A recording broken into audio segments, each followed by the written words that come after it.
Salut, c'est Giovanni, on est en direct de la Chapelle, il paraît qu'il y a un anniversaire à fêter, alors joyeux anniversaire Chapelle TV. Chapelle TV, Chapelle TV, la Chapelle TV, ça fait America, la Chapelle TV. Joyeux anniversaire. S'enligne un peu, voilà.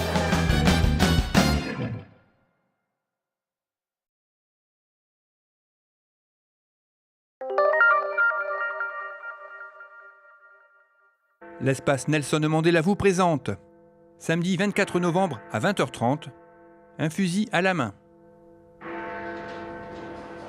Nous sommes en 1910, un dimanche de printemps, où Jean, sa mère et son père célèbrent après la culture des champs la fête des moissons dans le nord de la France. À la même période, Hans, un jeune Allemand, découvre l'émoi amoureux auprès de la jolie Lily. La joie et la simplicité quotidienne de part et d'autre de la frontière sont bientôt troublées par une terrible nouvelle, la déclaration de guerre. Comment ces deux jeunes hommes, que rien ne prédestine à se rencontrer, vont-ils se croiser, devenir soldats, se recroiser entre 1914 et 1918 ? Comment vont-ils essayer de vivre, de survivre dans la boue et le froid et surmonter ces 4 années de guerre épouvantables ? Un fusil à la main, un regard humaniste sur une guerre inhumaine. Infos et réservations à l'espace Mandela le mercredi uniquement, de 9h à 12h et de 13h30 à 17h30 ou par téléphone au 03 20 46 65 31. Vous pouvez également acheter vos places en ligne en vous rendant sur le site internet de l'espace Mandela. Retrouvez ce journal et d'autres informations sur lachapelletv.fr.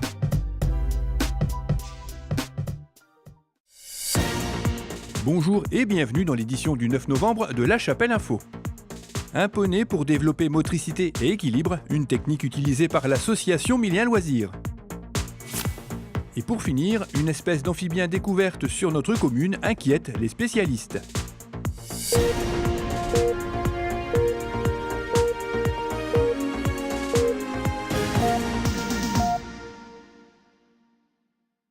L'association Tous en Selle et l'association Milien Loisirs ont organisé en partenariat une animation qui s'adressait à tout type de handicap.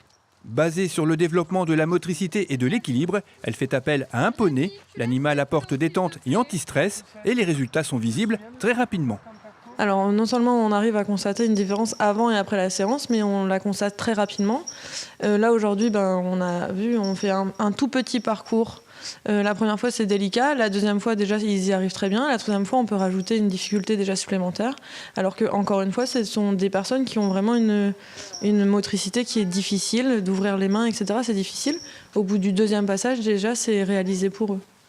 Et également, nous, dans l'association, c'est pareil. On a des personnes qui portent souvent une coque dorsale pour se permettre de tenir droit. Quand ils montent à cheval, on demande à ce qu'ils l'enlèvent.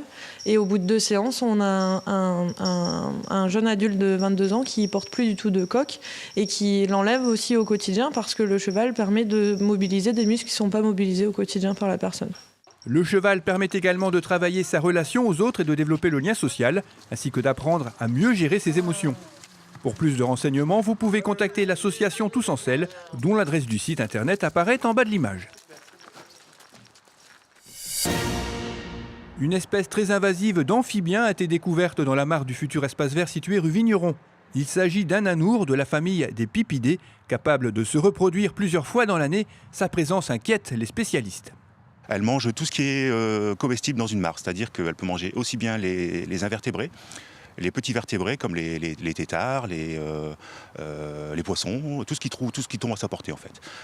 D'autant plus qu'elles deviennent cannibales si elles deviennent trop nombreuses, c'est-à-dire qu'elles vont manger leur propre génération pour pouvoir survivre. L'avantage qu'on a, je dirais, elles sont principalement aquatiques, c'est-à-dire que contrairement aux amphibiens autochtones, elles passent leur vie dans l'eau. Donc elles sortent très très peu. Par contre, on se demande comment elles sont arrivées là. Alors la seule donnée qu'on a actuellement en France, c'est la plus au nord, c'est au nord de la Loire, c'est Angers. Donc dans le Nord-Pas-de-Calais, c'est vraiment une première donnée, donc c'est vraiment inquiétant. Donc on souhaiterait savoir si quelqu'un aurait par hasard introduit cette espèce accidentellement. Ce serait très très bien de venir nous le dire, on serait limite rassurés. Par contre, cette personne, c'est tout, elle ne sera pas sanctionnée, il n'y a aucun danger, il n'y a aucun risque. Voilà. Ou alors si elle est arrivée naturellement, c'est vraiment très inquiétant, parce que c'est une espèce qui est très très prolifique et qui se développe très très vite. De plus, on peut la trouver dans tous les milieux, c'est-à-dire les mares. les fossés, les étangs, et aussi dans les stations d'épuration. Donc c'est vraiment une espèce qui est très très prolifique. Et la pollution ne la dérange pas. Pour la reconnaître, c'est assez facile. Déjà, c'est une espèce qui est très très rapide.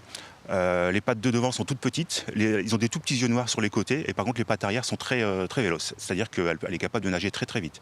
Voilà. Le tétard, par contre, lui, est complètement différent de ceux qu'on connaît. Ils sont très très rapides et ils ressemblent à des petits poissons-chauds. C'est-à-dire qu'ils ont des barbillons et ils ont l'allure vraiment d'un poisson-chat avec une nageoire, etc. quoi. Après, quand les pattes apparaissent, ils arrêtent de se nourrir jusqu'à la métamorphose complète.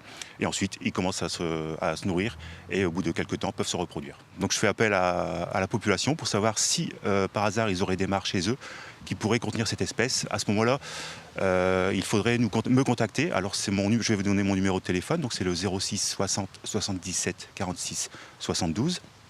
Ou appeler directement le GON au 03 20 53 26 50. Alors le GON, c'est le groupement ornithologique et naturaliste du Nord-Pas-de-Calais.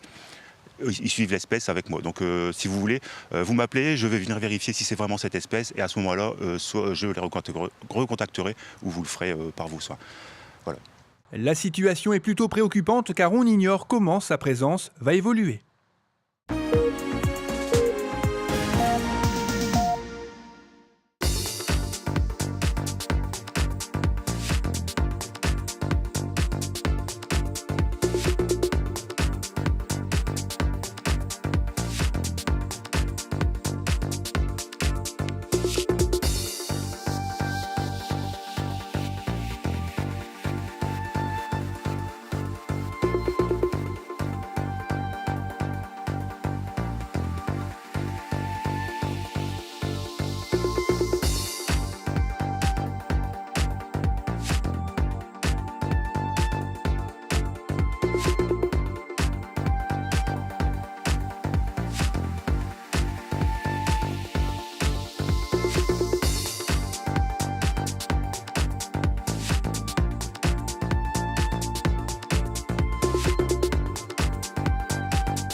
Cette édition est terminée, merci de l'avoir suivi. Rendez-vous le vendredi 16 novembre.